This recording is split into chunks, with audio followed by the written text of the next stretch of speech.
প্রতিবন্ধী কিশোর, 7 বছরের বাচ্চা, ল্যাংড়া মানুষ যদি সংগ্রামে নামতে পারে, তাহলে আমি কেন বসে থাকবো ঘরে? একদিন তো মরতেই হবে।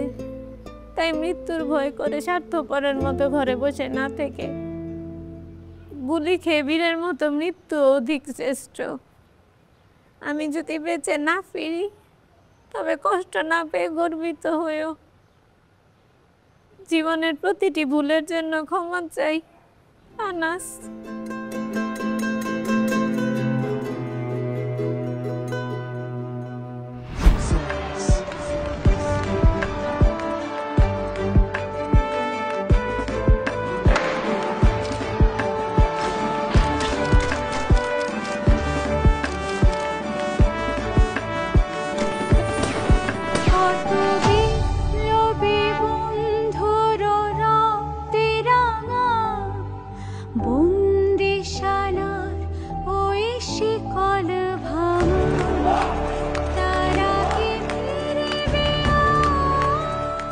বাংলাদেশের আন্দোলনের ইতিহাস রক্তের অক্ষরে লেখা।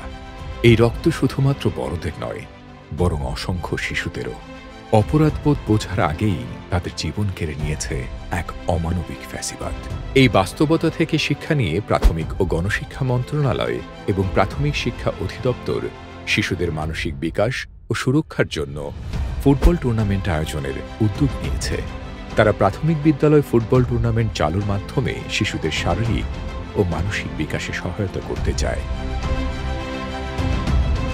এই টুর্নামেন্টের মাধ্যমে শিশুদের মধ্যে শৃঙ্খলা, দলগত কাজের মানসিকতা এবং নেতৃত্বের গুণাবলী বিকশিত হবে। এটি তাদের সহিংসতা থেকে দূরে রেখে আনন্দময় শৈশব উপহার দেবে এবং শিক্ষার পাশাপাশি খেলাধুলার গুরুত্ব তুলে ধরবে। সময়ের ব্যবধানে সকলের প্রিয় এই ফুটবল খেলা তার রং হারিয়েছে। ফুটবলের এ হারানো ঐতিহ্য ফিরিয়ে আনছে প্রাথমিক ও গণশিক্ষা মন্ত্রণালয় ও প্রাথমিক শিক্ষা অধিদপ্তর। আবার এদেশের মানুষকে বিজয়ের আনন্দে ভাসাচ্ছে দেশের মেয়ে ফুটবলাররা। যে দলের ৯৫% খেলোয়াড়ের সূতিকাগার প্রাথমিক শিক্ষা অধিদপ্তর। প্রাথমিক বিদ্যালয় ফুটবল টুর্নামেন্টের মাধ্যমে দেশ পেয়েছে আন্তর্জাতিক মানের ফুটবলার। প্রাথমিক বিদ্যালয় ফুটবল টুর্নামেন্টের শুরু ইউনিয়ন পর্যায়ে গ্রামের এক প্রাথমিক বিদ্যালয়ের মাঠে, যা উপজেলা পর্যায়ে, জেলা পর্যায়ে, বিভাগীয় পর্যায়ে হয়ে জাতীয় পর্যায়ে হয়ে আজ শিরোপার লড়াই। এক মনোমুগ্ধকর ফুটবলের মহাযুদ্ধ। পৃথিবীর ইতিহাসে সর্ববৃহৎ টুর্নামেন্ট প্রাথমিক বিদ্যালয় ফুটবল টুর্নামেন্ট। সারা দেশে ৬৫,৩৫৪টি সরকারি প্রাথমিক বিদ্যালয়ের প্রায় ২০ লক্ষাধিক বালক ও বালিকা অংশগ্রহণ করে ফুটবলের এই মহাযুদ্ধে। দেশকে আন্তর্জাতিক মানের ফুটবলার প্রদানের মাধ্যমে বিশ্বের বুকে বাংলাদেশের নাম উজ্জ্বল করার লক্ষ্যে প্রাথমিক ও গণশিক্ষা মন্ত্রণালয় ও প্রাথমিক শিক্ষা অধিদপ্তর কাজ করে যাচ্ছে।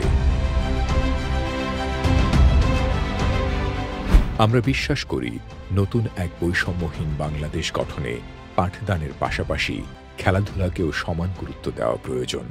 জুলাইয়ের চেতনায় দেশ গঠনের এই লক্ষ্য অর্জনে সর্বদা প্রস্তুত আমরা।